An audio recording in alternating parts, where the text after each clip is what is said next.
If you are targeting the teaching job outside India and you don't know what all points you should add in your resume as per the international job market, so here I am sharing. You have your CV which you are using for your job, local job search. So you can add your passport number because you are going to travel, so they should know you have a valid, and yeah, I can say valid passport in your hand.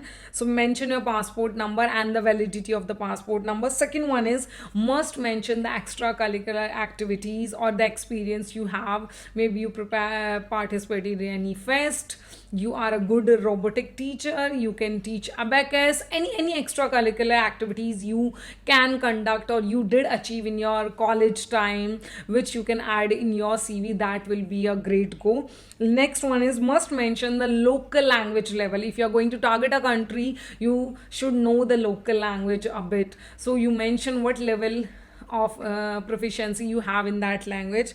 And at last, I'm going to attach my CV in the link in the comment box.